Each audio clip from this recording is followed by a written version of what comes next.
स्वागत है आपका अपने चैनल के स्टडी क्लासेज में। आज मैं आशा की पाठशाला में आपके लिए जीव विज्ञान के महत्वपूर्ण प्रश्न लेकर आई हूं, जो आने वाले सभी एग्जाम के लिए महत्वपूर्ण हैं।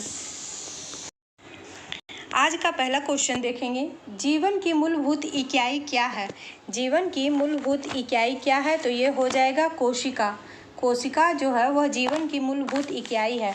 नेक्स्ट क्वेश्चन देखेंगे, निम्नलिखित में से कौन सा कोशिकांग पादप कोशिका में पाया जाता है किंतु जंतु कोशिका में नहीं पाया जाता। तो ये कौन सा हो जाएगा, तो ये क्लोरोप्लास्ट हो जाएगा। क्लोरोप्लास्ट जो है वह पादप कोशिका में पाया जाता है किंतु जंतु कोशिका में नहीं पाया जाता। नेक्स्ट देखेंगे, 80% से अधिक कोशिका में पाया जाने वाला पदार्थ क्या है, तो यह जल हो जाएगा। जल जो है 80% से अधिक कोशिका में पाया जाता है। नेक्स्ट है, निम्नलिखित में से किन कोशिकाओं में नाभिक नहीं होता। तो नाभिक किस में नहीं होता, तो यह लाल रक्त कोशिका में हो जाएगा। लाल रक्त कोशिका में नाभिक नहीं होता है। नेक्स्ट देखेंगे, निम्न में से कौन से कोशिकाओं के आत्मघाती कहा जाता है।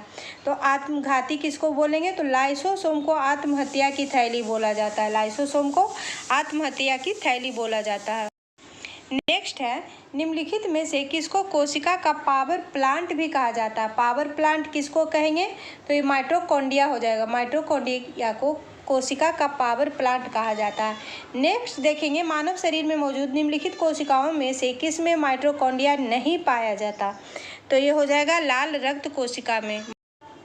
किस में नहीं पाया जाता, तो लाल रक्त कोशिका में हो जाएगा। नेक्स्ट है, आरएनए का प्राथमिक कार्य क्या है। आरएनए का प्राथमिक कार्य हो जाएगा प्रोटीन संश्लेषण।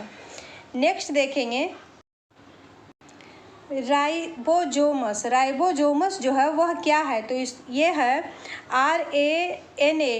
राइबोसोमस जो है वह आरएनए है। नेक्स्ट देखेंगे, गुणसूत्रों की आकृति विज्ञान का अच्छी तरह से अध्ययन किससे किया जा सकता है। तो यह मध्यावस्था हो जाएगा। मध्यावस्था से गुणसूत्रों की आकृति विज्ञान का अच्छी तरह से अध्ययन किया जा सकता है। नेक्स्ट देखेंगे, एड्स मानव प्रतिरक्षाहीनता विषाणु HIV के द्वारा होता है, जो है रिट्रोवायरस। रिट्रोवायरस के कारण मानव प्रतिरक्षाहीनता विषाणु HIV होता है। नेक्स्ट है, जंतुओं में होने वाले फूड एंड माउथ रोग किसके कारण उत्पन्न होता है। तो ये हो जाएगा जीवाणु के कारण। जंतु में जो रोग होता है फूड एंड माउथ, वह जीवाणु के कारण होता है।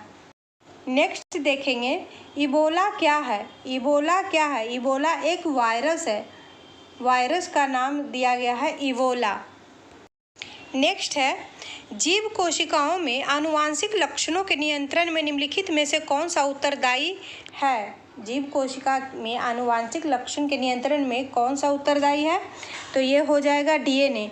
डीएनए जो है वह जीव कोशिकाओं में आनुवांशिक लक्षणों के नियंत्रण में उत्तरदायी है। नेक्स्ट है, पुरुष में पुरुषत्व के लिए कौन सा गुणसूत्र संयोजन उत्तरदायी है, तो ये XY हो जाएगा। नेक्स्ट देखेंगे, शरीर में लगी चोट की मरम्मत के लिए किस प्रकार के सेल विभाजन का प्रयोग किया जाता है। शरीर में लगी चोट की मरम्मत के लिए किस प्रकार के सेल का विभाजन का प्रयोग किया जाता है, तो ये केवल समसूत्री हो जाएगा। नेक्स्ट देखेंगे, गुणसूत्रों की आकृति विज्ञान का अच्छी तरह से अध्ययन किससे किया जाता है, तो ये मध्यावस्था से हो जाएगा। फ्रेंड्स, ये दूसरी बार क्वेश्चन आ गया। एक 10 नंबर पे था और ये 17 पे है। नेक्स्ट देखेंगे, दूध के दही के रूप में जमने का कारण क्या है, तो ये लैक्टोबेसिस हो जाएगा। लैक्टोबेसिस के कारण दूध से दही जम जाता है। नेक्स्ट देखेंगे, निम्नलिखित में से कौन सा नाइट्रोजन फिक्सिंग बैक्टीरिया है। निम्नलिखित में से कौन सा नाइट्रोजन फिक्सिंग बैक्टीरिया है, तो ये राइजोबियम हो जाएगा। राइजोबियम जो है वह नाइट्रोजन फिक्सिंग बैक्टीरिया है। नेक्स्ट देखेंगे, फलीदार पादपों की जड़ों में उपस्थित गांठों में पाए जाने वाले नत्रजन स्थिरीकरण जीवाणु कौन सा है, तो ये सहजीवी हो जाएगा। सहजीवी हो जाएगा। नेक्स्ट देखेंगे, यीस्ट मिलाने पर गुथे हुए आटे के उठने का कारण क्या है, तो ये कार्बन डाइऑक्साइड गैस निर्मोचन के कारण यीस्ट मिला हुआ आटा खुद उठने लगता है। नेक्स्ट देखेंगे, यीस्ट एक है क्या। यीस्ट क्या है, तो यीस्ट जो है वह कवक है। यीस्ट एक कवक है। नेक्स्ट देखेंगे पेनिसिलिन का आविष्कार किसने किया था, तो अलेक्जेंडर फ्लेमिंग ने किया था। अलेक्जेंडर फ्लेमिंग ने पेनिसिलिन का आविष्कार किया था। नेक्स्ट है प्रतिजीव पेनिसिलिन किससे प्राप्त होता है, प्रतिजीव पेनिसिलिन जो है वह कवक से प्राप्त होता है। नेक्स्ट है एफ्लाविस किससे बनता है, एफ्लाविस जो है वो कवक से बनेगा, एफ्लाविस कवक से बनेगा। नेक्स्ट है खुजली का रोग स्कैबिज का कारण निम्नलिखित में से क्या है, तो ये भी कवक हो जाएगा। नेक्स्ट देखेंगे निम्नलिखित में से कौन सा प्रदूषक संकेतक पौधा है, प्रदूषण संकेतक पौधा हो जाएगा लाइकेन। नेक्स्ट है चिलगोजा निम्न में से किस एक प्रजाति के बीज से प्राप्त होता है, चिलगोजा जो है वो पाइन के बीज से प्राप्त होता है। नेक्स्ट है निम्नलिखित में से किस फसल में एजोला एवं एनाविना जैव उर्वरक का प्रयोग किया जाता है, तो यह चावल हो जाएगा। चावल के फसल में एजोला एवं एनाविना जैव उर्वरक का प्रयोग किया जाता है। नेक्स्ट है संसार में सबसे तेज बढ़ने वाला पौधा कौन सा है, तो यह बांस हो जाएगा। बांस को दोस्तों पौधा या पेड़ में नहीं रखा जाता है, यह एक घास है। बांस जो है वह एक घास है। नेक्स्ट देखेंगे निम्न में से किस में से प्रमुख चरण या जो मतभिद है, तो यह हो जाएगा ब्रायोफाइटा में, ब्रायोफाइटा एक या जो मतभिद है। नेक्स्ट देखेंगे शैवाल के फलने का कारण क्या है, शैवाल के फलने का कारण सुपोषण हो जाएगा, सुपोषण के कारण शैवाल फलता है। नेक्स्ट है किस पौधे का वैज्ञानिक नाम सेलेमन ट्यूबरोसम है, सेलेमन ट्यूबरोसम हो जाएगा आलू का वैज्ञानिक नाम। नेक्स्ट है दालें पादप के किस कुल से प्राप्त होती है, दाल जो है वह पादप के किस कुल से प्राप्त होता है, तो लिग्यूमिनेसी से हो जाएगा, लिग्यूमिनेसी से दाल प्राप्त होता है, लिग्यूमिनेसी कुल से दाल प्राप्त होता है। नेक्स्ट है मूली किसका उदाहरण है, मूली जो एक जड़ है, मूली क्या है, जड़ है। नेक्स्ट देखेंगे खाना बनाने एवं स्वाद हेतु प्रयोग किया जाने वाला अदरक एक राइजोम है जो हमें कहाँ से प्राप्त होता है, तो यह भूमिगत तना है। अदरक जो है भूमिगत तना है, मूली एक जड़ है। नेक्स्ट देखेंगे आर्टोकार्पस इंडिका किसका वैज्ञानिक नाम है, आर्टोकार्पस इंडिका है जो है वह कटहल का वैज्ञानिक नाम है। नेक्स्ट देखेंगे कुछ जड़ें जिन्हें कहा जाता है वह मूल के अलावा किसी अन्य अंग से उत्पन्न होती हैं, वह कौन सी जड़ें हो जाएंगी, तो ये हो जाएंगी आकस्मिक जड़ें। आकस्मिक जड़ें जो हैं वह मूल के अलावा अन्य भाग से उत्पन्न होती हैं। नेक्स्ट है आज़ादी राचता इंडिका निम्न में से किसका वैज्ञानिक नाम है, तो यह नीम का हो जाएगा। आज़ादी राचता इंडिका नीम का वैज्ञानिक नाम है। नेक्स्ट देखेंगे हल्दी पौधे के किस भाग से प्राप्त होता है, हल्दी जो है वह पौधा के तना से प्राप्त होता है।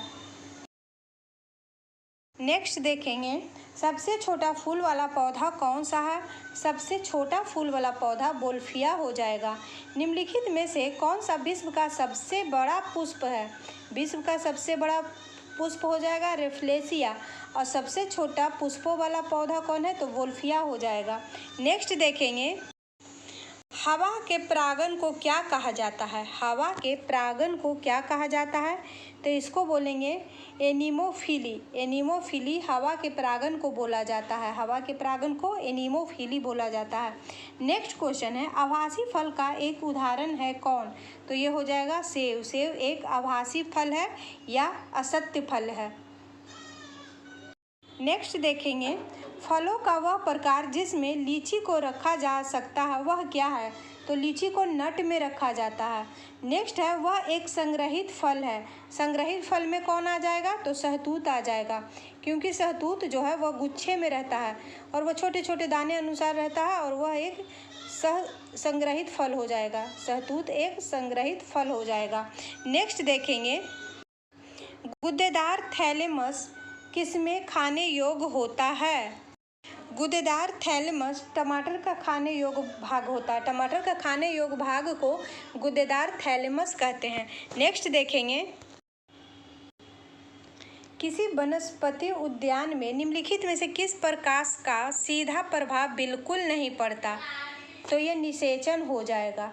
नेक्स्ट है गाजर का रंग किसकी मौजूदगी के कारण होता है, गाजर का जो रंग है वह किसकी मौजूदगी के कारण होता है? तो कैरोटीन के कारण होता है। गाजर में जो कलर होता है वह कैरोटीन के कारण होता है।